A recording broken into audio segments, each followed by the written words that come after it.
اکثر میں نے فادرز کی زبان سے یہ ورڈ سنے ہیں کہ وہ کہتے ہیں یار ہم تو کچھ نہیں کر سکے، ہم تو کچھ نہیں بن سکے، لیکن میری خواہش ہے کہ میرا بیٹا کچھ بن جائے، کہ یہ کچھ کر جائے، اس کی زندگی جو ہے وہ اچھی ہو جائے، اس کو کچھ بنا دیں، اس کو پڑھا دیں۔ یعنی باپ کی خواہش یہ ہوتی ہے، اور یہ صرف باپ ہی چاہتا ہے، اس کے علاوہ دنیا چاہتی ہے کہ آپ ان سے پیچھے ہی رہیں، کبھی اس سے آگے نہ نکل سکے۔ یہ باپ ہی ہوتا ہے جو چاہتا ہے، جو یہ سوچتا ہے کہ اگر میں 15ویں اسکیل میں ریٹائر ہوں تو میرا بیٹا 20ویں 22ویں اسکیل میں جا کے ریٹائر ہو۔ یہ باپ ہی ہوتا ہے جو یہ سوچتا ہے کہ اگر میں رینٹ پہ رہتا ہوں تو میرے بیٹے کا اپنا مکان ہو۔ یہ باپ ہی ہوتا ہے جو سوچتا ہے کہ اگر میں سائیکل چلاتا ہوں تو میرے بیٹے کی بائک ہو یا میرے بیٹے کی گاڑی ہو۔ یعنی باپ ہی سوچتا ہے کہ میری اولاد مجھ سے زیادہ آگے نکلے۔ باقی پوری دنیا یہ کہتی ہے کہ میں آگے ہوں تو یہ پیچھے ہو میرے سے۔ لوگ تو حسد کرتے ہیں، لیکن باپ چاہتا ہے کہ میری اولاد جو ہے وہ مجھ سے زیادہ آگے نکلے۔ نبی علیہ الصلوۃ والسلام نے ارشاد فرمایا کہ باپ کی رضا میں اللہ کی رضا ہے، اور باپ کی ناراضگی میں اللہ کی ناراضگی ہے۔ یعنی اگر کسی نے دیکھنا نا کہ اللہ اس سے کتنا راضی ہے، وہ اپنے باپ کی طرف دیکھ لے۔ جتنا اس کا باپ اس سے راضی ہے نا، اتنا ہی اللہ اس سے راضی ہے۔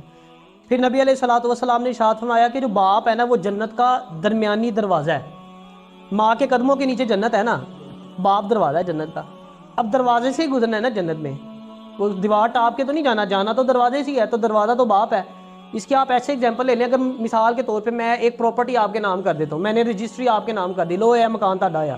اب آپ جاتے ہیں اس مکان میں رہنے کے لیے، آگے سے دیکھتے ہیں تالا لگا ہوا ہے، اب اس مکان میں آپ انٹر تو نہیں ہو سکتے۔ اچھا اگر چلو تھوڑا آگے بڑھ جاتے، دنیاوی اعتبار سے آپ کہتے ہیں میں دروازہ توڑ دوں گا، تالا تروا لوں گا، یا دیوار ہی توڑ دوں گا، پاسبل ہے، لیکن جنت میں تو ایسا نہیں ہوگا نا۔ جنت میں تو کوئی لاک ماسٹر نہیں آئے گا جو آگے تالا کھولے گا جنت کا، یا دیوار آپ پھلانگ دیں گے، دیوار توڑ دیں گے، دروازہ توڑ دیں گے۔ وہاں تو آپ کو اصل پرمٹ چاہیے، اور وہ پرمٹ باپ کی وہ خدمت سے ہی ملنا ہے۔ یعنی اگر ماں کی خدمت کی صرف، لیکن باپ کی خدمت نہ کی تو بھی جنت نہیں ملے گی۔ اور اگر آپ گھریلو اعتبار سے دیکھیں، دنیاوی اعتبار سے، تو ایک گھر میں باپ کی اہمیت اس گھر کے دروازے کی طرح ہی ہوتی ہے۔ اگر گھر کا دروازہ نہ ہو تو چور لٹیرے ڈاکو گھر میں آ جاتے ہیں۔ تو جب باپ نہیں نہ رہتا تو پھر دنیا والے بھی آپ کو جینے نہیں دیتے۔ اگر آپ اپنے ارد گرد دیکھو گے، آپ کو بے شمار لوگ ایسے ملیں گے کہ جب تک باپ تھا سارے بہن بھائی اکٹھے رہ رہے تھے، جیسے ہی باپ اس دنیا سے گیا سارے بکھر گئے، کوئی کہیں پہ ہے کوئی کہیں پہ ہے۔ یعنی وہ باپ ہی تھا جس نے سب کو جوڑ کے رکھا ہوا تھا۔